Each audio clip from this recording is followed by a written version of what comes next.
नमस्कार दोस्तों, एक बार फिर से आपका स्वागत है इंडिया नाउ में और मैं हूं संदीप पाल। सपा अध्यक्ष अखिलेश यादव का एक फैसला मास्टर स्ट्रोक साबित होने वाला है। यूपी उपचुनाव से पहले अखिलेश यादव का ये फैसला मील का पत्थर साबित होगा और यही वजह है कि उनके इस फैसले को लेते ही जो विरोधी दल हैं, बीजेपी समेत अन्य पार्टियां, वो इस पर अपने बयान दे रही हैं। फैसला अखिलेश यादव का, पार्टी अखिलेश यादव की, नेता प्रतिपक्ष अखिलेश यादव की पार्टी का, लेकिन मिर्ची लग रही है विरोधी दलों को।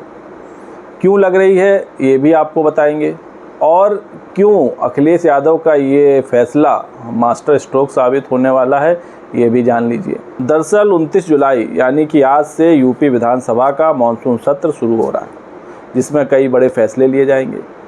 अखिलेश यादव क्योंकि अब सांसद बन गए हैं तो उन्होंने करहल की विधानसभा सीट से इस्तीफ़ा दे दिया, वो विधायक नहीं रहे। इस वजह से सदन में नेता प्रतिपक्ष का पद खाली था, जिसको लेकर कई नाम चल रहे थे। रेस में कई नाम थे, उनमें शिवपाल यादव का नाम था, इंद्रजीत सरोज का नाम था और भी कई नाम चल रहे थे और कयास लगाए जा रहे थे कि अखिलेश यादव किसी दलित या पिछड़ा वर्ग के नेता को नेता प्रतिपक्ष बनाएंगे। और इसकी वजह था पीडीए, क्योंकि पीडीए को लेकर ही लोकसभा चुनाव में अखिलेश यादव उतरे थे और पीडीए के फॉर्मूले पर ही सपा को भारी जीत हासिल हुई। लेकिन अखिलेश यादव ने चौंकाते हुए वो फैसला लिया जिसकी उम्मीद बेहद कम लोग कर रहे थे। हालांकि नाम उनका भी चल रहा था, लेकिन उतना चर्चा में नहीं था जितने अन्य नाम थे। तो नेता प्रतिपक्ष के तौर पर अखिलेश यादव ने माता प्रसाद पांडे को नियुक्त कर दिया और उनको इसलिए नियुक्त किया गया है क्योंकि सदन में उनका बहुत लंबा अनुभव रहा है। विधि निर्माण के वो ज्ञाता हैं, अपनी मांगें मनवाने में और मानने में वो माहिर हैं। इन्हीं सबको देखते हुए अखिलेश यादव ने माता प्रसाद पांडे को नेता प्रतिपक्ष नियुक्त किया। दरअसल इसके पीछे की जो सबसे बड़ी वजह है वो है पीडीए का विस्तारीकरण, पीडीए को और विस्तार देना। पीडीए में पिछड़ा दलित अल्पसंख्यक तो हैं ही, लेकिन सवर्ण भी शामिल हैं। सवर्ण को अकेले नहीं छोड़ा गया है, पीडीए के फॉर्मूले में सवर्ण भी हैं। यही मैसेज देने की कोशिश अखिलेश यादव ने की है। तो आगामी उपचुनाव में ये मैसेज देने की कोशिश की जाएगी कि पीडीए के फॉर्मूले में सिर्फ दलित, अल्पसंख्यक और पिछड़े ही नहीं बल्कि सवर्ण भी हैं। और इसी के मद्देनज़र अखिलेश यादव ने ये दांव चला है, जो काफ़ी कारगर साबित होने वाला है। इसके अलावा नेता प्रतिपक्ष माता प्रसाद पांडे को बनाए जाने के अलावा भी दो अहम पदों पर अखिलेश यादव ने नियुक्त की है, जिसमें 2 मुस्लिम विधायकों को अधिष्ठाता व मुख्य सचेतक बनाकर महत्व दिया गया है। मुख्य सचेतक पद पहले मनोज पांडे के पास था, जो राज्यसभा में क्रॉस वोटिंग करके किनारे हो लिए थे और बीजेपी के साथ हो लिए हैं। उसके बाद से ये पद खाली था और इस पद पर पार्टी ने मनोज पांडे की कमी की भरपाई की है और उनकी जगह कमाल अख्तर को ये पद सौंपा है। साथ ही साथ महबूब अली को अधिष्ठाता मंडल के लिए नामित करने का ऐलान किया है। तो माता प्रसाद पांडे के अलावा कमाल अख्तर और महबूब अली को भी अहम पद दिए गए हैं। वहीं जो आर.के. वर्मा हैं, इनको उप सचेतक बनाया गया है। तो ये 3 अहम बड़े बदलाव अखिलेश यादव ने किए हैं।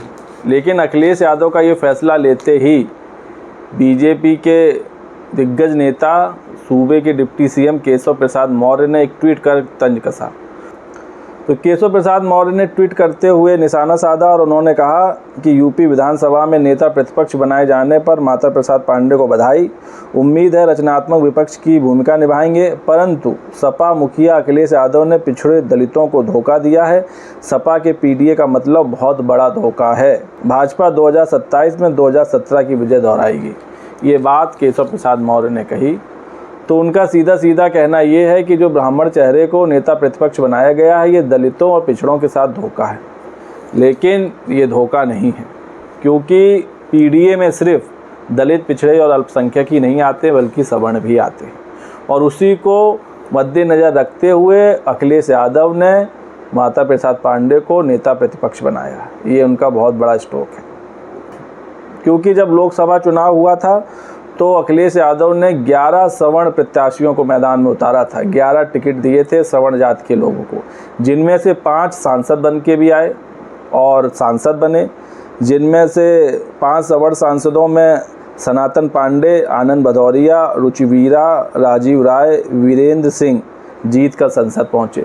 तो बीजेपी को कहीं ना कहीं इस बात की भी टीस है कि जिस तरह धरातल पर अखिलेश यादव ने 11 प्रत्याशी उतारे और 5 सवर्ण सांसद बन गए, इसी तरह सदन में भी उन्होंने माता प्रसाद पांडे को उतार दिया नेता प्रतिपक्ष के तौर पर। तो क्यों ना इसके बहाने पीडीए की राजनीति की जाए, पीडीए पे राजनीति की जाए और ये बताया जाए कि अखिलेश यादव दलित, अल्पसंख्यक और पिछड़ों की बात करते हैं, लेकिन नेता प्रतिपक्ष सवर्ण जाति का बना दिया। सवर्ण जाति के नेता प्रतिपक्ष बनाने की बात नहीं है, अहम और जिम्मेदार व्यक्ति को नेता प्रतिपक्ष बनाया जाता है, जिनको सदन का लंबा अनुभव रहा हो। और इस कसौटी पर माता प्रसाद पांडे एकदम खरे उतरते हैं। यही वजह है कि अखिलेश यादव ने उनको नेता प्रतिपक्ष बनाया, हालांकि रेस में नाम कई थे। तो दोस्तों, उपचुनाव को लेकर अखिलेश यादव का ये मास्टर स्ट्रोक कितना कारगर साबित होगा, और जो मैसेज देने की कोशिश की जा रही है कि पीडीए सिर्फ 3 जाति वर्ग का नहीं बल्कि सभी जाति धर्मों का है, ना कि सिर्फ 3 वर्गों का है, ये मैसेज जनता तक कितना पहुंचेगा ये देखने वाली बात होगी। और अखिलेश यादव के इस फैसले का फ़ायदा उपचुनाव में कितना होगा ये भी देखने वाली बात है।